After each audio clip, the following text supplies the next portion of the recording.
ओशोधारा में आचार्य स्थविर की क्या भूमिका है? पहले जानते हैं स्थविर का अर्थ क्या है। स्थविर का शाब्दिक अर्थ है दृढ़, दृढ़ होना, जो दृढ़ है, स्थिर, अचल, आदरणीय, स्थित प्रज्ञ। कृष्ण इसके लिए कहते हैं स्थित प्रज्ञ, प्राचीन, अनुभवी, प्रौढ़। गौतम बुद्ध के ज़माने में स्थविर की संस्था स्थापित थी, बल्कि गौतम बुद्ध ने ही स्थविर की संस्था स्थापित की। प्रत्येक स्थविर को 500 भिक्षुओं को भिक्षु संघ में शामिल करने और उनको दिशा निर्देशित करने का उत्तरदायित्व सौंपा था। और गौतम बुद्ध के ज़माने में स्थविर एक बहुत ही आदरणीय शब्द था। और गौतम बुद्ध का जो पूरा संघ था स्थविर के इर्द गिर्द ही चलता था। एक निश्चित अंतराल पर स्थविर अपने भिक्षु संघ के साथ गौतम बुद्ध के पास सत्संग एवं सानिध्य के लिए आता था और कुछ काल रह करके फिर विदा हो जाता था। फिर दूसरा स्थविर अपने भिक्षु संघ के साथ आता था, उनसे सत्संग करता था, उनका सानिध्य प्राप्त करता था। एक तरह से स्थविर खूंटा था जिससे भिक्षु संघ बंधा रहता था। गौतम बुद्ध के धर्म चक्र प्रवर्तन को आगे बढ़ाने की मुख्य जिम्मेवारी स्थविरों पर ही थी। तो निश्चित रूप से हम जानना चाहेंगे कि फिर ये धर्म चक्र प्रवर्तन क्या है जिसको आगे बढ़ाने की जिम्मेवारी स्थविरों को दी गई थी।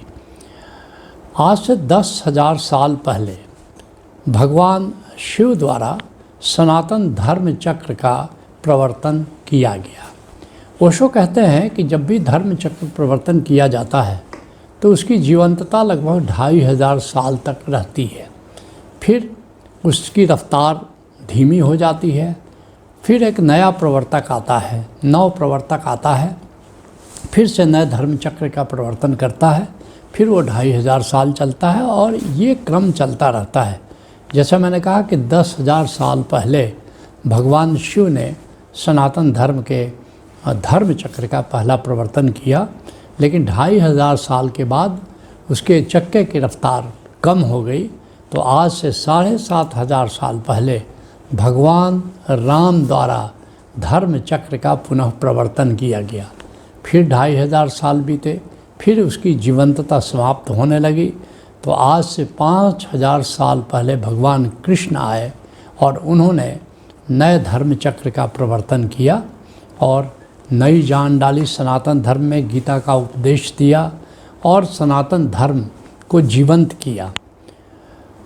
फिर 2500 साल बीत गए और 1971 में ओशो द्वारा 9 संन्यास दे करके 5वें धर्म चक्र का प्रवर्तन किया गया। और कहते हैं ओशो कि जिस नए धर्म चक्र का प्रवर्तन हमने किया है, डायमंड सूत्राज में बोलते हुए ओशो कह रहे हैं कि इसकी जो जिम्मेवारी है आगे ले जाने की, वो हमारे शिष्यों पर है। तो निश्चित रूप से प्रकारांतर से ये जिम्मेवारी ओशोधारा संघ पर है कि हम किस हद तक इस धर्म चक्र प्रवर्तन को आगे ले जाते हैं, किस हद तक इसमें हम जीवंतता डालते हैं, इस जीवंत परंपरा के रूप में हम कितने साल इसको चलाते हैं। लेकिन हमारे परम गुरु की आशा है कि हम 2500 साल तक इस जीवंत परंपरा के रूप में इसको आगे ले जाएंगे, सनातन धर्म में जीवंतता कायम रखेंगे। ये जिम्मेवारी हमें सौंपी गई है।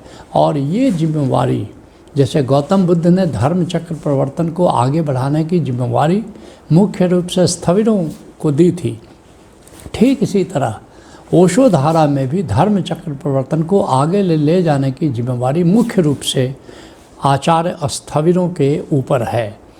और ये कौन सी भूमिका है, उनको कैसे ये भूमिका निभानी है, कौन सी भूमिका निभानी है, तो मैं कहना चाहूँगा कि आचार्य स्थविर को मुख्य रूप से 7 भूमिका निभानी है।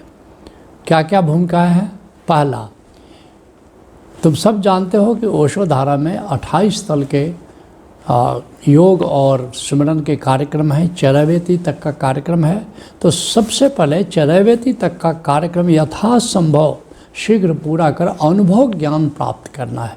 जब तक वे स्वयं अनुभव ज्ञान प्राप्त नहीं करते तब तक जीवंतता को वे आगे नहीं बढ़ा सकते, क्योंकि जीवंतता आती है अनुभव ज्ञान से, वाचक ज्ञान से जीवंतता नहीं आती। तो सबसे पहला उनका दायित्व है कि अनुभव ज्ञान प्राप्त करें, और इसके लिए ओशो धारा में 28 तल के जो कार्यक्रम है उन कार्यक्रमों को यथाशीघ्र पूरा करना है। दूसरी जो भूमिका है कि 500 नए मित्रों को अपने व्हाट्सएप ग्रुप से जोड़ना और उन्हें ध्यान योग तथा अन्य कार्यक्रम करने के लिए प्रेरित करना है। जैसे गौतम बुद्ध के काल में स्थविरों को 500 लोगों की जिम्मेवारी लेनी थी, ठीक ऐसे ही प्रत्येक स्थविर को 500 नए मित्रों को जोड़ना और उनकी जिम्मेवारी लेना, उनको निर्देशित करना, उनको आगे के कार्यक्रमों से जोड़ना, उनको प्रेरणा देना, ये सारा दायित्व स्थविर को है।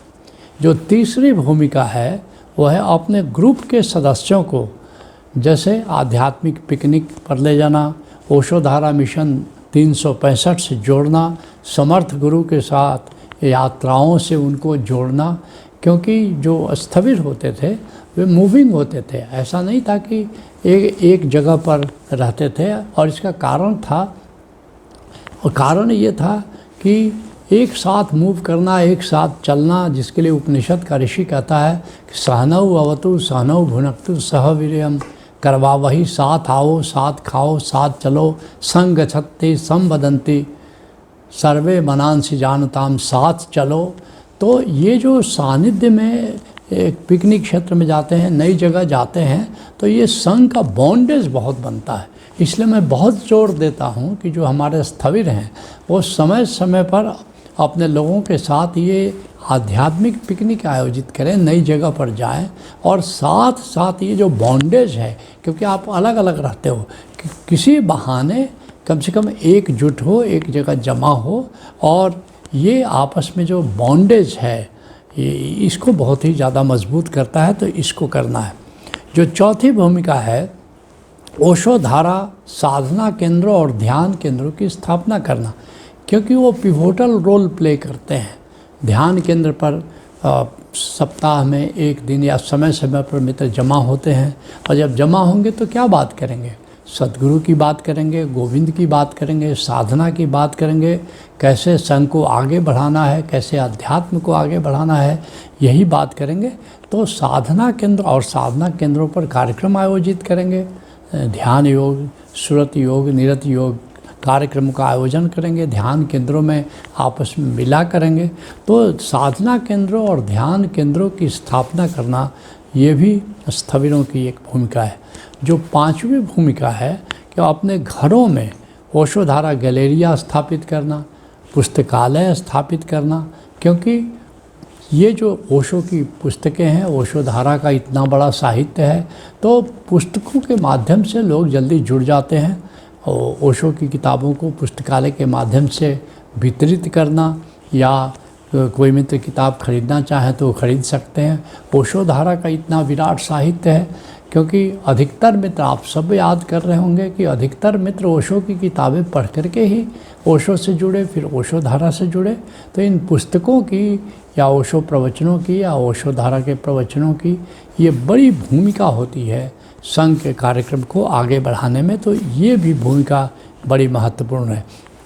जो छठी भूमिका है वो ओशो धारा के कार्यक्रमों का प्रचार और प्रसार, क्योंकि बहुत सारे लोगों को नहीं मालूम है कि आज के युग में इतनी ऊंचाई के आध्यात्मिक और प्रज्ञा कार्यक्रम मौजूद हैं, जिससे आदमी अपनी आत्मा का अनुभव कर सकता है और अब प्रेम में जी सकता है, आनंद में जी सकता है। लोगों को पता नहीं है। तो ये जो स्थविर हैं, ये इसके एक तरह से आध्यात्मिक दूत उनको होने चाहिए, और इसको अपने इर्द गिर्द, वैसे भी मैं कहता हूँ कि जहाँ भी हो अपने इर्द गिर्द सत्संगियों की संख्या को बढ़ाओ, क्योंकि अगर आसपास आपके सत्संगी नहीं हैं तो निश्चित जानो कि कुसंग तो आपकी नियति है, इसलिए आप स्वयं भी अगर सत्संग में जीना चाहते हो तो बहुत ज़रूरी है कि सत्संगियों की संख्या को अपने इर्द गिर्द बढ़ाओ, ताकि आपको सत्संग प्राप्त होता रहे। तो ये भी है कि ओशोधारा कार्यक्रमों का प्रचार और प्रसार, ये भी स्थविर की एक मुख्य भूमिका है। और एक और बात मैं कहना चाहूँगा, जो 7वीं भूमिका जिसके बारे में मैं बीच बीच में आजकल चर्चा कर रहा हूँ, कि सनातन धर्म को वैज्ञानिक पृष्ठभूमि देकर जीवंत करना, ये भी स्थविरों का एक मुख्य रोल है। क्योंकि वास्तव में ओशो को सनातन धर्म से हट करके नहीं देखा जाना चाहिए। जैसे भगवान शिव हैं, भगवान राम हैं, भगवान कृष्ण हैं, भगवान बुद्ध हैं। बुद्ध बार बार कह रहे थे, ए सधमो सनातनो, भिक्षुओं जो बातें मैं कह रहा हूँ ये सनातन धर्म की जीवंतता के लिए कह रहा हूँ। और यही ओशो कह रहे हैं कि भारत, सनातन धर्म और अध्याय और अध्यात्म एक दूसरे के पर्याय हैं। इसलिए ओशो ने जो कुछ भी कहा है वो सनातन धर्म में जीवंतता लाने के लिए कहा है। इसलिए हमको कोई ओशो के नाम पर कल्ट नहीं बनाना है। ओशो को सनातन धर्म से हट करके हमको उसको प्रेजेंट उनको नहीं करना है। सनातन धर्म के ही एक मसीहा के रूप में, सनातन धर्म के ही एक नव प्रवर्तक के रूप में ओशो को हमको प्रस्तुत करना है। और इस सनातन धर्म में पूजा पाठ ठीक है, कर्मकांड ठीक है, उसका हम विरोध नहीं करेंगे, लेकिन अधिक से अधिक चूँकि हमको सनातन धर्म में जीवंतता लाना है धर्म चक्र प्रवर्तन के माध्यम से, तो निश्चित यह जीवंतता तभी हो सकती है जब उसको अनुभव पर हम खड़ा करें।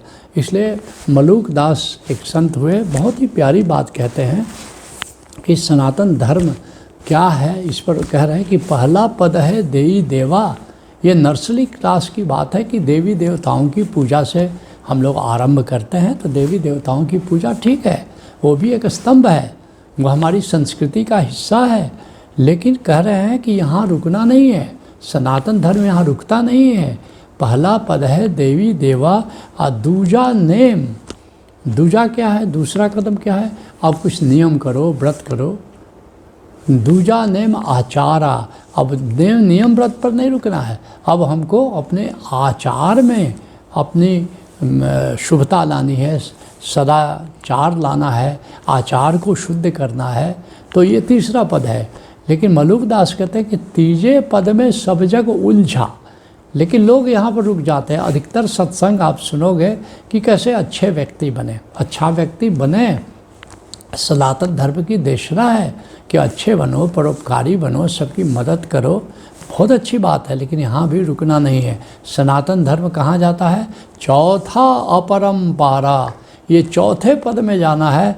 और क्या है चौथा पद, अब मैं अनुभव पद ही समाना, अब अनुभव ज्ञान प्राप्त करो, ये चौथा पद है। तो देवी देवता से, मंदिर से हमको शुरू करना है और अंत में अनुभव ज्ञान पर जाना है। यहाँ तक कि शंकराचार्य सनातन धर्म के एक कह सकते हो पैगंबर की तरह, सनातन धर्म के तीर्थंकर की तरह, सनातन धर्म के मसीहा हैं। और क्या कहते हैं वो कि उत्तमो ब्रह्म सद्भाव। सनातन धर्म का शिखर क्या है, ब्रह्म भाव में जीना। ध्यान भावश्चु मध्यमा, और मध्यम क्या है, ध्यान। सनातन धर्म का पिलर जो दूसरा महत्वपूर्ण, पहला तो ब्रह्म भाव है, ब्रह्म की भक्ति में जियो, ब्रह्म से जुड़कर जीवन को जियो। और ध्यान भावश्चु मध्यमा, और ध्यान करो, ध्यान है। और फिर क्या कहते हैं, स्तुति जप अधमो भावो। तीसरा जो नीचे का पायदान है वह स्तुति है, जप है, भजन है, कीर्तन है। और क्या कहते हैं कि बहिर्पूजा धमा धमा। याद रखो, 4 धामों की स्थापना करने वाले शंकराचार्य का वचन है कि पूजा पाठ सबसे नीचे का सोपान है। तो ये सनातन धर्म का के 4 सोपान है। तो सबसे पहले जैसे पूजा पाठ है, बहिर्पूजा धमा धमा, स्तुति जप अधमो भावो, स्तुति जप है, भजन है, कीर्तन है। और फिर क्या है, ध्यान पर ले जाना है सबको। और ध्यान पर भी नहीं रुकना है, भक्ति पर ले जाना है, ब्रह्म को जानना है, ब्रह्म से जुड़ना है। ये सनातन धर्म के सोपान हैं। और निश्चित रूप से ध्यान के माध्यम से, ज्ञान के माध्यम से, भक्ति के माध्यम से हम सनातन धर्म को जीवंतता प्रदान कर सकते हैं। और सनातन धर्म को जीवंतता प्रदान करने में मुख्य भूमिका स्थविरों को निभानी है। तो ये पहले प्रश्न पर चर्चा को हम यही विराम देते हैं।